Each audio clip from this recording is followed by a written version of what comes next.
Welcome to the Finance God channel. What exactly is money? There is an aphorism that states it's not getting the right answer but asking the right question that is crucial. If you are watching this video, you are surely aware of blurbs like real money, honest money, fiat money, printed money, borrowed money. Ad infinitum. Indeed, Aristotle named the desirable qualities of money. Money must be durable, money must be portable, money must be divisible, money must have intrinsic value. What question were Aristotle's qualities the answer to? The question what makes good versus not so good money. This question is fundamentally different from what is money. If we ask what money is better / not so good, we assume that we already know what money is, and what money is not. A big assumption. During recorded history, many things played the role of money, mainly store of value and medium of exchange: cattle, pecus, Roman origin of pecuniary, salt, origin of salary, cowrie shells, cacao beans, even cigarettes in POW camps during World War II, and of course gold and silver through the ages. But before thinking about what is better money, we need to decide what is money. Bad or good? And what is not money? One way to understand this dichotomy is to study history, the history of money, and the history of real versus fake money. Notice that cattle, salt, cowrie shells, cacao beans, cigarettes, monetary metals, etc. are all some kind of stuff. That is, they are real items.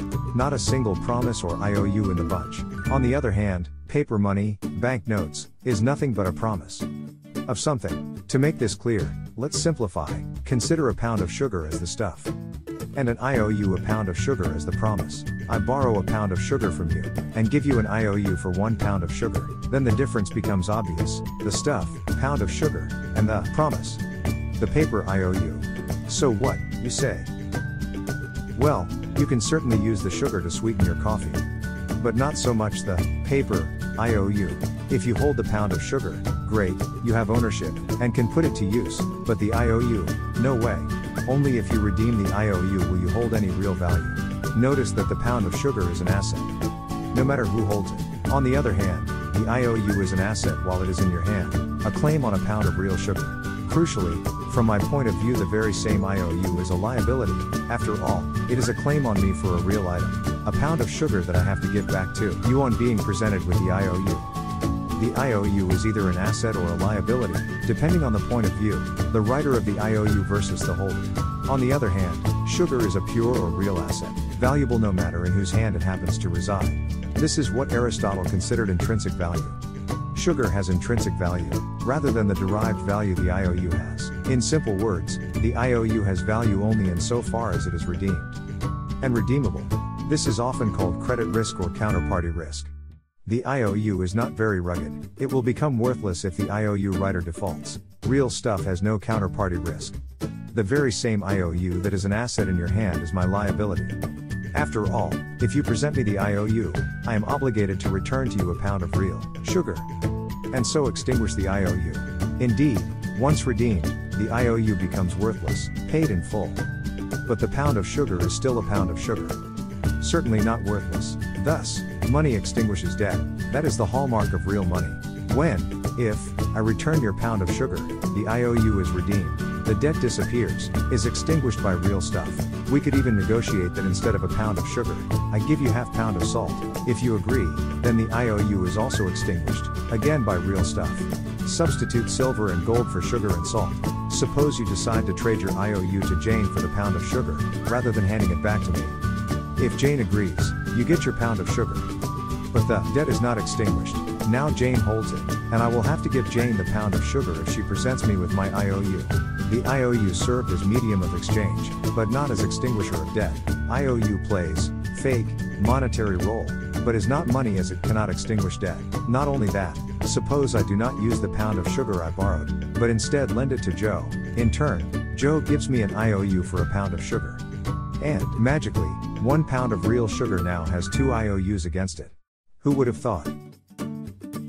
1 pound of sugar, 2 IOUs claiming the same pound of sugar. This process can proliferate with no end in sight. Joe could lend out the sugar again, etc. Endless IOUs backed by the same pound of sugar. If you come to claim your pound of sugar, that I no longer hold, I cannot give you your sugar. Joe now has it. All I have is another IOU. Would you exchange the IOU that I gave you for the IOU Joe gave me? Mere exchange of debt notes. we start to see how real stuff is categorically different from IOUs. Debt notes masquerading as money cannot extinguish debt. They can only change the holder of the debt. But it gets better, not just for silly debt like a pound of sugar IOU, but for debt in the real world. Let's look at two companies. Call them Company A and Company B. Company A makes grommets, and Company B buys grommets in order to incorporate them into its own product line of widgets. A sells 100 grommets to B. Then on A's books, in accounts receivable, an entry is created for 100 grommets sold to B for 100 monetary units, payable in 30 days. Similarly, in B's books, in accounts payable, an entry is created for 100 grommets bought from A for 100 monetary units, payable in 30 days. So far, nothing unusual. In 30 days, B pays A, and the accounts are settled.